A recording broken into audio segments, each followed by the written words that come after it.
Hi, everybody. I am back with a very, very special guest. It's the second time. You're the first second-time guest of our Comp Travel show. Vonner from Casino CashTrac, Chief Revenue Officer. Thank you for being here. Thank you, Craig. I appreciate the opportunity. It's nice to catch up again. I mean, lots of changes happening in the gaming world. It's nice to see some of the interviews that you've been posting and continue to connect with you guys. So thanks again for inviting us. No, thank you for coming back. And I love talking to you because, one, you are connected to so many different casinos because Casino CashTrac's been killing it and you guys are all over the country. But then two, I come from a marketing background. And so I knew people that were in the finance side, but it wasn't my expertise. And it's just fascinating to talk to you, again, connected to so many different casinos, and you're just so deep in that financial cash side. So I learn a lot every time we talk. So thank you for coming back. I appreciate it. I appreciate that. It's been an interesting journey for sure for us, as we continue to expand around the US. But, with this COVID and the quarantine, it's been something. And I was meeting with the director of IT yesterday, and he actually joked that through his interview process, he said, "Hey, there has never been something that I haven't dealt with in the casino world." And then he gets the job and the casino shuts down. Yeah. So, and he said, "Oh man, I jinxed that whole process. That's for sure." Well, so speaking of shutdowns, and now casinos are starting to open back up. I think I saw something that maybe 60% of casinos, or there's some number, I think more than half casinos around the country are back opening. So what are you hearing from your customers that have opened back up? Any surprises, good or bad? Yeah, I think, the casinos that took that early spot to try to open in the middle of May, they had a really great advantage. We spoke to several of the CFOs in Arizona and Oklahoma, in Michigan, and Oklahoma was one of the first casinos to reopen around the country, and one of our clients was literally the first one. And they had an amazing weekend, right? Record revenues. Usually in the casino world, they equate the gaming revenue to New Year's Eve as one of the highest usually during the year. And they said they beat those revenues. Arizona and Oklahoma both said it was just impressive numbers that they kept getting from being some of the only casinos open. Obviously, as other casinos start reopening, then those numbers should start decreasing. But like you said, about 60-70% of the casinos are open, including Vegas now. Now, so with the reopening, I mean, and this is something that made me reach out to you because I think I saw you comment somewhere about just the cash. It's something I hadn't thought about, but the cash, casinos have to have a ton of cash on hand for obvious reasons, just operations of gaming. But then when they shut down, what are they going to do with all that cash? Because obviously it's a huge liability. And so what walk us through that process. What did the casinos do when they shut down? What did they do with all that money? Yeah, no, that's a great question because we worked hand in hand with our clients throughout that process as they were closing. So basically they dropped the entire floor, slot machines, kiosks, ATMs, and that money came back into the vault. And like you said, they have the regulatory numbers that they have to maintain, cash on hand. But because of this, they said, well, we're not going to keep, this much money in the vault. So they were starting to work with the banks to then deposit those amounts and not have that much cash sitting there. And they didn't know how long they were going to be closed. But it was a really interesting situation because some clients, worked hand in hand with banks to say, hey, I'm going to give you this much money. It's more than you usually receive, but don't even touch, don't try to mix that money because when we reopen, we need that money immediately.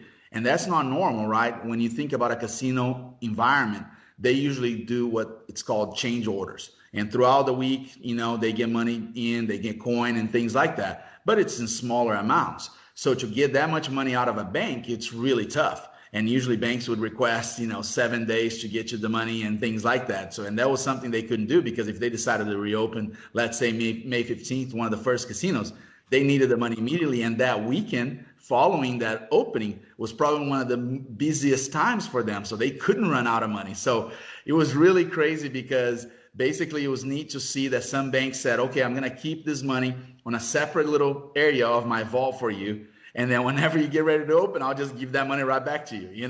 At least it's safe in a bank in a really big vault. And that way, when you're ready, bring it in. And then some of the other casinos actually kept more money than they should in the vault just to kind of maybe avoid that situation.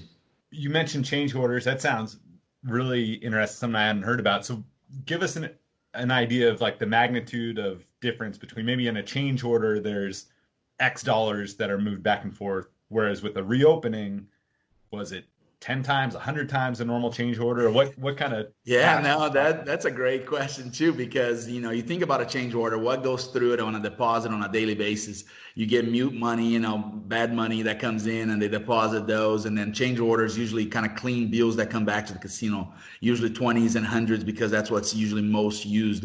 And so yeah, if you think a change order would be like in a realm of 500 to $1 million, but even not that much, when they're trying to bring that money back, you're talking about 20 to 40 million. And so it's especially when you think about properties that have over 10 casinos or 20 casinos. I mean, it's a lot for them to try to deal with that. And then on top of it is trying to figure out, do I then put all the money on those ATMs? Do I use all the money, or do I try to keep them in a vault in case I need it? Because if they run out of money, literally, then they would have to go drop the machines to get more bills into the vault. Now, I know that's one of the things that your software, Casino CashTrac software helps with, right? Is to plan a forecast where all that money needs to go. So, because that's one of the big issues is if a slot machine runs out of money, it's offline, and then the casino is not making money on that machine. So walk us through like some of the ways Casino CashTrac software helped kind of forecast where the money should go. Yeah, that was one of the most interesting things, because last year we announced at our conference this module called Cash Analytics. And a lot of people have tried to kind of come up with ways to do this, and it takes a lot of manpower, and and Excel sometimes can't even handle the amount of transactions that come through on kind of trying to analyze the cash. And so what we did is we now take into account all the kiosks money, ATMs, and then we deal with also the slot machines.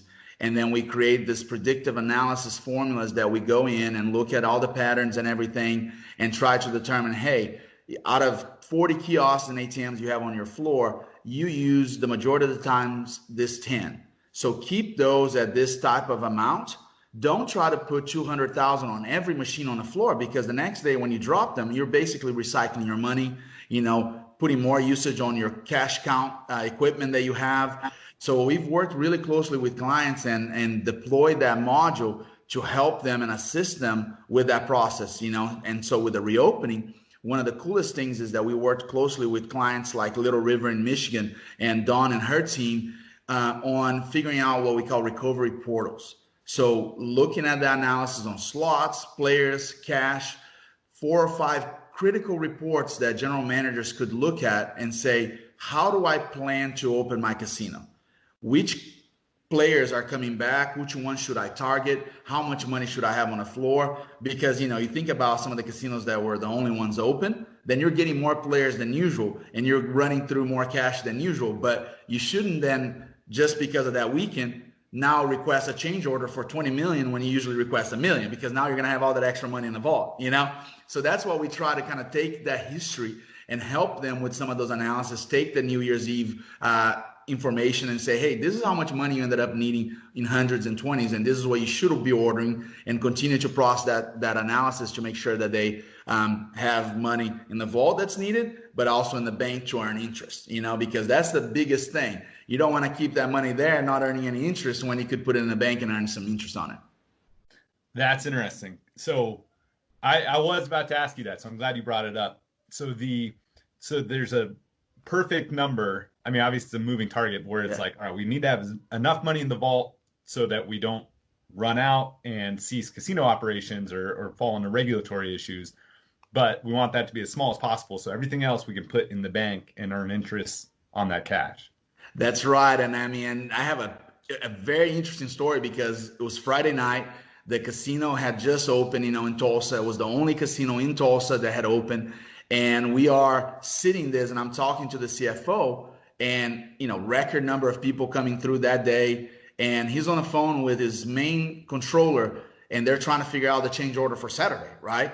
Obviously, the people in the vault, they want more money. They're like, man, we're going to run out of money. We're going to run out of money.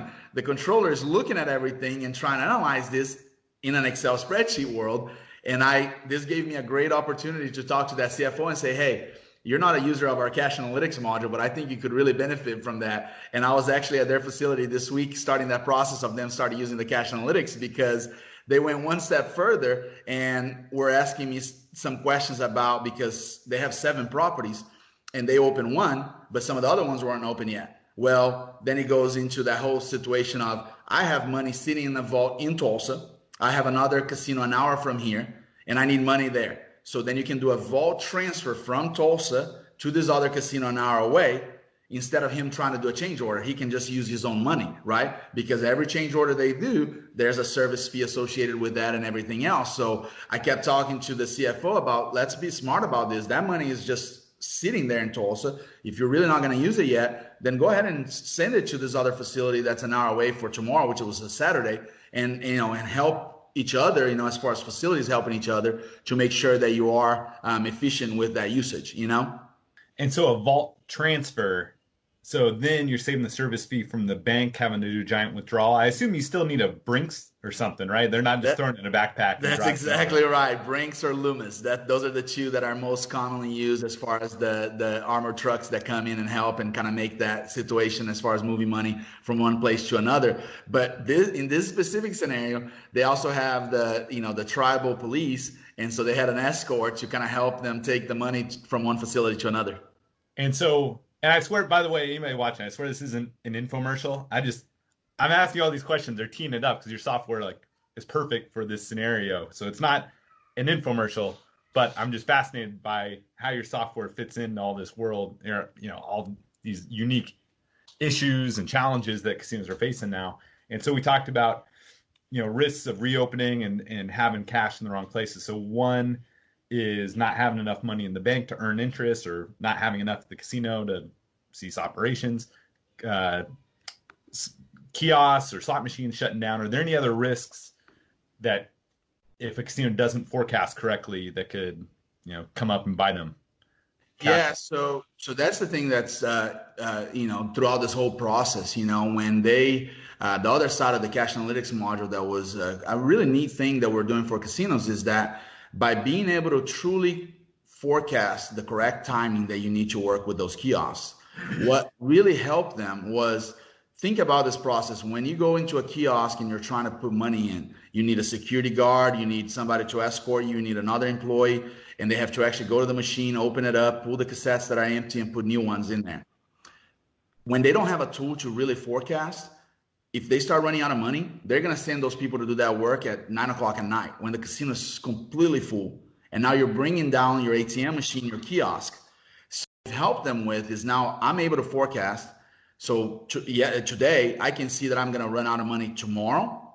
And so instead of trying to wait until the afternoon or the evening when the casino is full, I can send my team in the morning when it's low, be efficient with the usage of my employees, be ready for the night, and then at night, all my kiosks are open, they're all fully working, and I'm not, taking that down and not letting my patrons, my players take advantage of being able to use that, Mm-hmm. So speaking of employees, casinos are reopening right now, and obviously there's been huge layoffs, huge furloughs. So a lot of these casinos are opening back up with less than 100% of staff. And what are casinos doing to handle that? Like, if they're opening up, but they only have 70% of their team, what are they doing?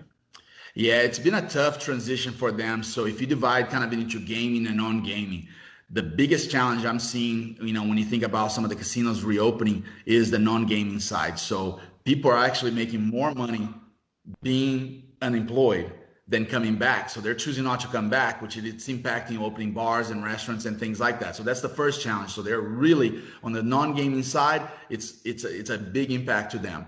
On the gaming side, same thing. You have some at-risk employees that can't come back. So a lot of the supervisors and managers are actually going back into the front line and having to work, which then created an interesting situation for us, where they were calling us when they were planning to reopen and say, it's been a couple of years since I've actually worked the front line. Can you guys teach us again how to use it, and how to do some of these things, because we haven't been a cashier in 10 years, or 5 years. And so we've been doing a series of WebEx training with a lot of casinos all over the country and helping them get reacquainted of how to work the process of being a cashier, working the front line, and understand that entire process.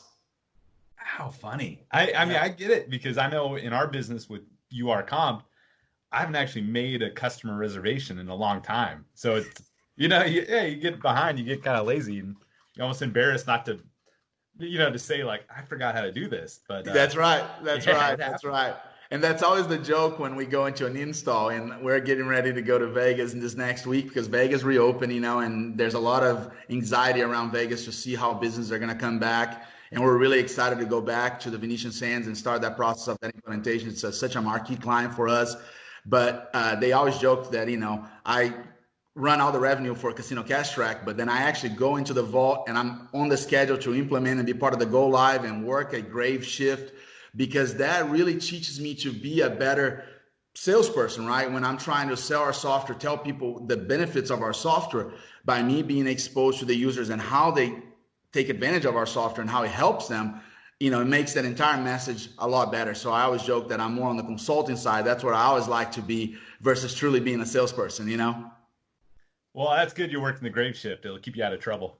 That's right. That's very true. I think my wife is happy about that too. Yeah, nothing good happens from 11 p.m. till 7 a.m. in Vegas. That's for sure. Yeah, the funny part is though, I did this, a couple of years ago when we went live with Tropicana, and the things you see, I actually asked to be put on that grave shift because you see some crazy things in Vegas. So we talked about a few different things going on, and actually how your software is touched it. I mean, is there any other interesting things going on that you're seeing, or that Casino CashTrac is helping with the reopening? Yeah, so my CEO joked with me the other day and said, "How is this possible that through this closure we still continue to get new clients?" And we've been very fortunate and very thankful that our clients continue to stay engaged with us. But we've been able to get 3 new clients over this period, even though everybody was shut down. We still were able to get 3 new clients. And one of the unique things that happened is a lot of the tribal casinos, they got a lot of loans and things from the government. And one of the things that we did is over the last 6 months, we've invested a lot of time into building a module called Inside Cage Vault. And it's truly focused on the cage operations side of the business. So instead of trying to do the whole thing from cage to revenue audit all the way to the GL, we said we got to focus on some of the smaller casinos that maybe don't have as big of an operations, but how can you help them? And the Inside Cage Vault product was the perfect fit for that. It helps them eliminate paper, Excel spreadsheets. It creates the automation. It does all that for them. And then the most surprising thing that happened was because our software is helping people not have to touch as much on the paper side, Excel spreadsheets, now 2 clients were able to justify the purchase of our software as helping control COVID. So it was insane. I mean, because basically through all these things, I mean, if you've seen some of the casinos that are reopening, whoever invented those dividers or things they're putting on slot machines and table games. I mean, a lot of people are making a lot of money with the temperature scanners and things like that. I never thought that my software was going to be one of the essential tools that were required for them to perform their operations.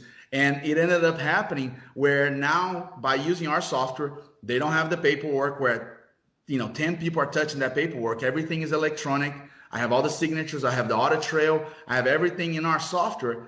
And so now that's how I got some of the new clients to implement the software and take advantage of the loans that they have. So it was nice. Oh man, congratulations. Yeah, thanks. I mean, I didn't expect that either, but it was a really neat thing because this Inside Cage Vault, it's also a low cost, effective way for them to kind of get into an automated software and go away from paper and Excel spreadsheets. So we're really excited. We're planning to do a lot of work with this at G2E and continue to try to reach out to a lot of customers that are, have smaller operations but still need a tool to help them. You make a good point about whoever is selling all that plexiglass. I need to do an interview with them. They're probably on their yacht right now. I know. I lived in Singapore and China during the SARS outbreak, and I'll never forget that every single business in Asia Pacific needed to have a temperature reader basically in their entrance. And I mean, and everybody bought one of those in Asia Pacific. And then what happened? You know, where did they all go? And if you go into a casino over the next few weeks, you're going to see this. There's a really neat little iPad that takes your temperature. As soon as you're walking through the door, it stands on a, like almost a tripod thing. And then it reads your temperature before you come in. And they're doing that at usually all the casino entrances right now.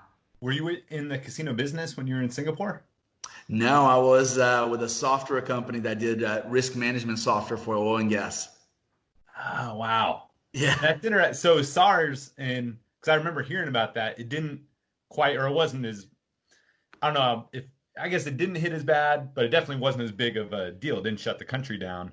But you're saying back there, it did. It was similar to Oh yeah, this. it shut down. So we worked with the National Oil Company of China. So I lived in Beijing first, and then I lived in Singapore, and it changed everything. I mean, basically, it went into almost shutdown mode in China and all the neighboring countries, and they had to go through a lot of changes. And this is prior to, so they had just won the Olympics, and this is in 2002, and they were getting ready to start preparing everything. So they had to do a lot of things to put in place and to try to really eliminate the virus from spreading. Luckily for us in the US and in South America, it didn't spread here the way COVID did, but in Asia Pacific was a really major issue.